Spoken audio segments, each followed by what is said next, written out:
Oi, alunos do quinto ano, tudo certo com vocês? Aqui é a Prof. Camila e agora teremos a nossa aula de língua portuguesa de número 14. Hoje a gente vai iniciar o conteúdo sobre argumentação. Já trabalhamos um pouquinho sobre argumentação na aula anterior, vendo a tipologia textual, e hoje a gente vai se aprofundar.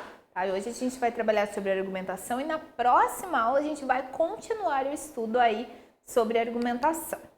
Então, os objetivos dessa aula são conceituar argumento, entender a tipologia textual dissertativa e os seus subtipos, analisar a estrutura e o que compõe um texto dissertativo argumentativo, dar exemplos de textos dissertativos e argumentativos visando as suas peculiaridades. Então, começando, o que é argumentar? Argumentar é algo imprescindível na formação de vocês, que vocês cada vez vão estar utilizando mais, e principalmente ensino médio, vestibular, ensino superior. Tá? Argumentar é a capacidade de relacionar fatos, ou seja, acontecimentos, coisas que realmente ocorreram, opiniões, estudos, formação científica, problemas e possíveis soluções para dar base a determinado pensamento ou ideia. Quando eu tenho um determinado ideal, uma determinada opinião, eu tenho por alguma razão. Tá? E essa razão seria, às vezes por conta de algo que eu li, eu li uma informação, eu estudei sobre aquela temática, tá? Foi feita uma pesquisa sobre aquilo e se chegou àquela conclusão, e através disso eu vou conseguir aderir àquela ideia, ok? Então, quando eu argumento, é quando eu tento convencer ou eu exponho a minha ideia e a partir disso, a pessoa que escuta, ela pode ser que ela vai obter também essa ideia, ok? Então, sobre a tipologia textual, os textos argumentativos, eles são da tipologia dissertativa, tá? Eles são classificados como dissertativo argumentativo e dissertativo expositivo. Qual a diferença? O dissertativo argumentativo, ele mostra o ponto de vista do autor, então o autor vai dizer porque ele tem um determinado ideal, uma determinada opinião, e ele vai tentar convencer o leitor a aderir àquela ideia. Tá? Então eu não só tenho esse ideal, essa opinião, eu quero que o leitor também tenha esse ideal, essa ideia. Já o dissertativo expositivo, ele também vai dizer o ponto de vista do autor, ele também vai expor a ideia dele aí com base nos fatos, mas ele não tem esse objetivo aí de convencer o leitor. Ele vai apenas expor e o leitor, decide se quer aderir à ideia ou não, tá? Então o texto dissertativo, ele sempre terá que ser fundamentado e no final haverá um fechamento da ideia desenvolvida no decorrer da escrita. O que é um texto fundamentado? Quando a gente tem fundamentos, Por que aquilo? Porque eu tenho determinada ideia? Porque é legal? Porque eu acho? Ou porque alguém me falou? Não, eu tenho determinada ideia porque a ciência já comprovou essa ideia, porque já foi feito pesquisa, tá? Porque já foi feito teste, por exemplo, tá? Então, a partir disso, eu tenho uma informação clara, uma informação real. Ok? E aí eu vou conseguir argumentar. Continuando então, pessoal. O texto dissertativo argumentativo, que é o nosso foco aqui, tá? Tentar convencer o outro. Então, o texto argumentativo, ele sempre é feito visando o leitor, tá? Então, o autor, ele sempre pensa o leitor. O que o leitor vai achar? Como que eu posso fazer para o leitor aderir a essa ideia? Onde o objetivo é convencer, persuadir, levar o leitor a seguir uma linha de raciocínio, uma linha de pensamento, concordar com essa linha. Então, vamos imaginar que o leitor não tenha nenhuma opinião sobre o assunto ou que tenha uma opinião contrária. E aí ele vai ler um texto dissertativo argumentativo e aí ele vai começar a acreditar naquilo, a realmente ter aquele ideal como o seu próprio ideal. Então, para que a argumentação realmente convença o leitor, é preciso deixá-lo em um beco sem saída. Coloquei entre aspas aqui porque é uma expressão. Percebendo que deverá concordar com os argumentos expostos. Então, deixar o leitor num beco sem saída, deixar o leitor de um modo que ele realmente precisa precise concordar com essa ideia. Não, realmente, o autor está trazendo, né, são fatos, são informações importantíssimas, ele tem toda a razão e eu vou aderir a essa ideia. Ou seja, o leitor ele fica no beco sem saída, ele não sabe o que dizer, eu não sei mais o que dizer contra sobre aquilo. Alguns critérios para o texto dissertativo argumentativo. Tá? Então, o que o texto dissertativo argumentativo precisa ter? Primeira coisa, os argumentos eles devem ter um embasamento. Nunca se deve afirmar algo que não venha de estudos ou fatos. Eu não digo que alguma ideia porque eu acho, eu penso ou que fulano falou. Não, ele precisa estar embasado em fatos, em pesquisas, em testes, né, estudos, enfim. Tá? Então, eu tenho certeza daquilo porque eu li realmente no meu livro da escola sobre isso. Então, é um fato. Ou porque eu vi na televisão sobre um experimento científico. Um fato. Tá? Os exemplos dados devem fazer sentido com a realidade. Então, é comum nos textos dissertativos e argumentativos trazer exemplos sobre aquilo. Então, eles devem estar de acordo com a realidade. Tá? Eu não estou falando... Essa tipologia textual, ela não traz ficção. Tá? Ela traz a realidade. Caso haja citações de pessoas ou trechos de textos, os mesmos devem ser confiáveis, não podendo citar qualquer pessoa. O que é uma citação? Vocês vão trabalhar isso mais para frente. É quando, por exemplo, eu estou expondo uma determinada ideia, um determinado conteúdo, e tem um autor, né, vamos pensar um professor, um médico que está falando sobre aquilo.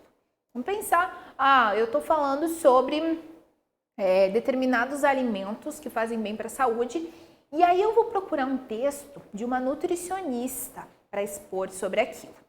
E aí o que precisa acontecer? Essa nutricionista, esse texto, ele precisa vir de uma fonte confiável. Pode ser qualquer pessoa simplesmente jogou na internet e se diz, né, nutricionista, mas na verdade não é. Tá? Então eu utilizo uma fonte confiável. Então, determinado alimento faz muito bem para a saúde. A nutricionista citou o seguinte argumento, né? A nutricionista, inclusive, ressalta sobre aquilo, ok? Experiências que comprovem os argumentos também devem estar de acordo com a realidade, tá? Estou falando de textos reais, né? Então, as experiências, elas têm que estar de acordo com a realidade, tem que ser algo que realmente aconteceu. Eu não posso falar de uma experiência envolvendo aí questões fictícias. É preciso imaginar sempre, né, quando vai escrever o texto argumentativo, que o leitor ele possa ter dúvida ou pensamento contrário. Eu estou escrevendo, eu tenho que imaginar que o meu leitor pode ser que ele tenha uma ideia totalmente contrária. Ou então que ele tenha dúvida sobre aquele assunto. Então, o ideal é o quê? Elaborar um texto com os melhores argumentos possíveis e caso exista, às vezes, alguma palavrinha, algum termo ali que possa gerar dúvida, explicar já naquele texto. Então, eu estou falando sobre alguma coisa lá no meio, eu inseri uma palavra que pode ser, não é uma palavra tão comum, então pode ser que gere dúvidas. Então, já junto explicar, né, o que seria essa palavra. A estrutura. Os raciocínios, como é a estrutura? Como que eu monto esse meu texto? Os raciocínios, eles devem seguir uma determinada lógica, sendo que um deve continuar o outro. Então, se eu vou falar, né, um texto, eu devo começar ali explicando mais ou menos o que é, né, alguns conceitos, algumas características, e daí eu vou desenrolando o meu texto, sendo que um parágrafo ele acaba se ligando a outro. No início do texto, deve-se apresentar o assunto e a problemática que o envolve, sempre tomando cuidado para não ter ideias contrárias. Então, eu apresento o meu assunto e falo qual é o meu problema, tá? O texto argumentativo, geralmente gera um determinado problema. E sempre cuidar para não ter ideias contrárias. Se eu comecei... Porque eu vou tentar convencer o meu leitor sobre uma ideia. Como que eu vou ter ideias contrárias? Ou é uma ou é outra.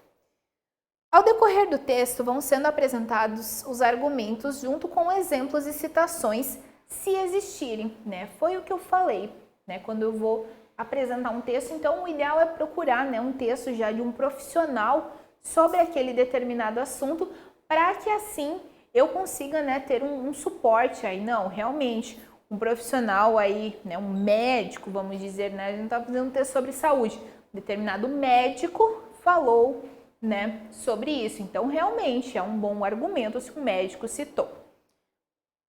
No final do texto, as ideias devem ser concluídas, o que é algo já previsto pelo leitor durante a leitura. Então, fiz todo o meu texto, convenço o meu leitor e no final eu vou concluir. Não, então é isso que eu esperava com o texto.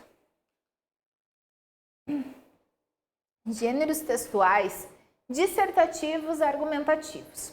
O texto dissertativos argumentativos, eles possuem diversos gêneros textuais, tá? Entre eles, artigo de opinião, carta de solicitação ou de reclamação e carta do leitor. A gente vai estar trabalhando agora. Então, o artigo de opinião é um texto onde o autor apresenta o seu ponto de vista sobre um determinado tema. Geralmente, os artigos de opinião, eles são veiculados nos meios de comunicação de massa, ou seja, aqueles meios de comunicação que atingem um grande número de pessoas. Por exemplo, televisão, rádio, jornal, revista, rede social. E abordam temas da atualidade, coisas que estão acontecendo nesse determinado momento, tá? Carta de solicitação ou carta de reclamação. A carta de solicitação-reclamação, ela tem a função de estabelecer a comunicação acerca de um assunto mais sério para que o destinatário possa auxiliar ou solucionar o problema. Tá? A linguagem é feita aí de um modo mais formal, onde a solicitação na solicitação, obviamente, algo é pedido, enquanto que na reclamação há uma indignação do autor sobre uma determinada situação. Tá? Inclusive, a gente tem, por exemplo, em restaurantes, comércios, enfim, você pode dar a tua opinião sobre um determinado, né, como a questão do atendimento, dos produtos, enfim, isso daqui se engloba também, não seria uma carta, mas também da ideia aqui de solicitar alguma coisa, queria que houvesse melhor em alguma coisa ou gostaria de reclamar sobre alguma coisa. E carta do leitor é um tipo de carta veiculada geralmente em jornais e em revistas, onde os leitores eles podem apresentar a sua opinião, por isso carta do leitor, né? Então eu faço a leitura diariamente de um jornal, por exemplo, e aí eu vou enviar uma carta para esse jornal para essa carta ser publicada. Esse espaço reservado aos leitores é um importante instrumento de comunicação, pois eles podem interagir com o meio de comunicação, expondo o seu ponto de vista sobre uma notícia, uma reportagem, uma pesquisa ou qualquer outro assunto atual. Geralmente elas trazem a opinião do leitor sobre algo que já estava presente, né, naquele jornal ou revista, por exemplo. Então aqui, Arinos, 1º de junho de 2013. Caro editor da revista Meus Filhos, ao ler o texto Meu Tênis é Mais Caro que o Seu, de Roseli Saião, acredito realmente que hoje estamos vivendo em um mundo completamente consumista, onde o que é mais importante, onde o ter é mais importante do que o ser. Após prestar bastante atenção em meu filho, tive que concordar com o autor em alguns pontos e venho dizer que realmente as crianças são julgadas pelo que usam e aquelas que não possuem o que está na moda são humilhadas. Tudo isso é culpa da mídia que lança um produto que é apresentado como o melhor e que, se o adolescente não tem, é julgado como ninguém. Por isso, na minha opinião, para isso parar de acontecer, o primeiro passo tem que ser nosso, os pais, ao ensinar aos filhos que o caráter é mais importante do que aquilo que você veste. Obrigado pela atenção. Então, aqui a gente nota o texto, uma carta de leitor de uma mãe. Ela está falando aqui sobre o meu tênis é mais caro que o seu. É um texto que ela leu naquela revista, ok? E daí ela está dando a opinião dela sobre esse texto. Pessoal, o que é uma crítica? A crítica ela é um gênero textual que tem como objetivo descrever alguma coisa, geralmente uma obra, como por exemplo um filme, um livro ou uma peça de teatro. Também existem críticas que descrevem restaurantes e as suas comidas. Tá? A partir de um texto, a crítica nos diz se a obra ou o objetivo foco é bom ou ruim. Nem sempre a crítica, quando a gente vê essa palavra crítica, a gente pensa que é algo ruim. Mas a crítica também pode ser algo bom, né? Ah, em tal filme, tal ator atuou muito bem, conseguiu fazer determinada atuação que realmente era muito complexa, enfim. A crítica pode também ser algo bom. Por exemplo, a crítica de um filme costuma expor os pontos positivos e negativos, tá? Algo bom ou ruim, daquele filme e nos diz se ele é bom ou ruim e se vale a pena a gente assistir ele ou não, tá? Então a crítica ela traz essa questão das obras. E na crítica ocorre o quê? As argumentações, tá? Então na crítica, né, pessoas entendidas do assunto, elas vão argumentar sobre, né, aquela determinada obra. Pessoal, agora vocês vão realizar alguns exercícios aí para intensificar o saber de vocês. Espero que o conteúdo tenha ficado claro. Até a próxima e bons estudos!